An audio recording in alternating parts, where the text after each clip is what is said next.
glamour of the pop culture has a very strong magnetism.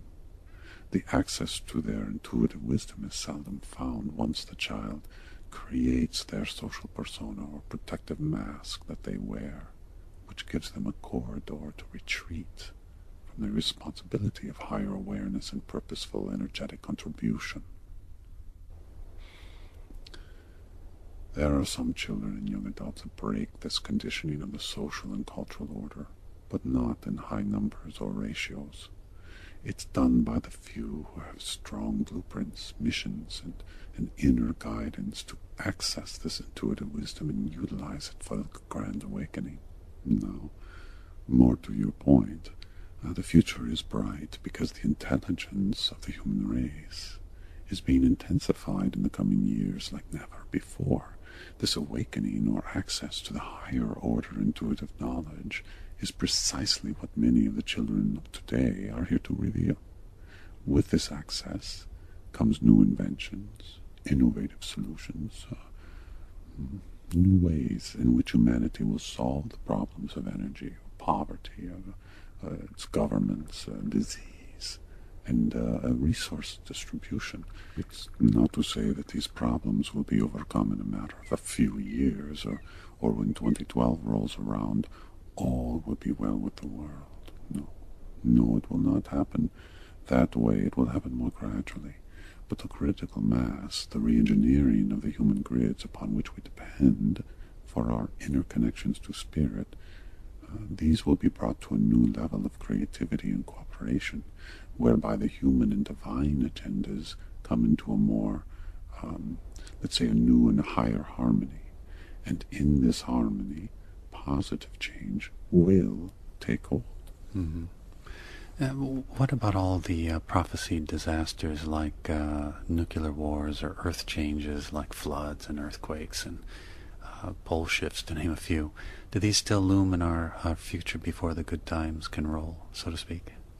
There will continue to be calamities of various kinds. That's all part of the rhythm of nature and man. But it's not the events of the past that define our species or the direction in which we advance, so much as it's the purpose and intention we carry within our hearts and minds. So yes, there'll be wars and natural disasters that'll trail in the wake of humanity, and yes, it's only natural to presume that the best indicator of our future is our past, but that's not really the case.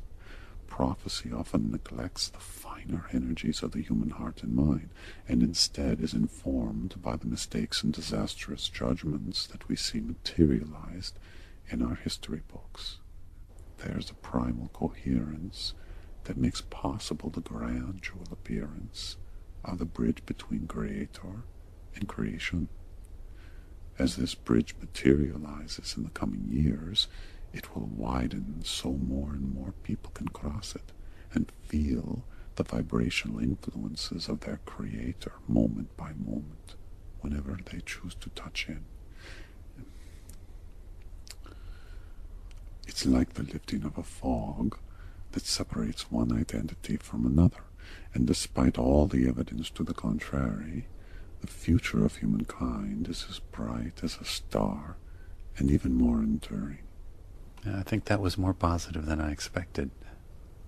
Yes, well, I'm well aware that prophecy is a bit gloomy relative to humanity and Earth, but as I said, within the hearts and minds of ordinary people is the vision of what is to be.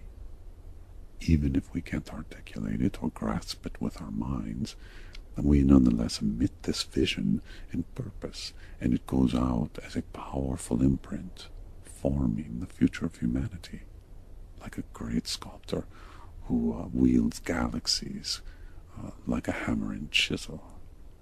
The deepest motives of the human heart are not found in words, but rather behaviors and energetic or etheric transmissions to share love and light to all creatures.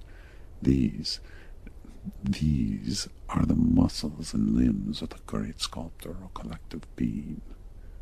And the reason that this is so is because we are children of our Creator, whose vision and purpose is stored within each of us, expressing itself even when we seem far far from spiritual, godly living.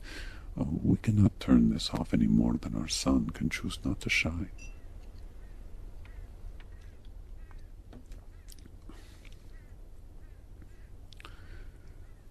Food shortages will be an issue. Disease will be an issue. Wars will be an issue. And these are all elements that will pull humanity into a new grid, or a new perspective relative to its values and behaviors.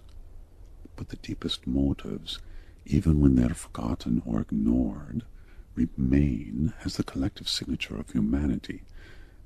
And these will be crystallized in our new institutions, our new technologies, our new leaders, and the new objectives of a united Earth. This is our destiny. It's not a whim of a few teachers or even angelic hosts. It's the innermost, pure, ancient voice of our hearts and minds, and a chorus of love, where your identity is a cell and an evolving, ascending planetary organism. And this organism lives and moves in the currents of love that fill the universe's light and sound frequencies, from the highest to the lowest order. Yeah, I think some of that may have gone over my head, but the great thing about audio is you can rewind it and listen a few more times, right? Again, don't concern yourself with understanding everything you hear. Sometimes it's more valuable to not understand, but just feel the energy of what is said. This energy is more important, as it's often more activating than words and thoughts.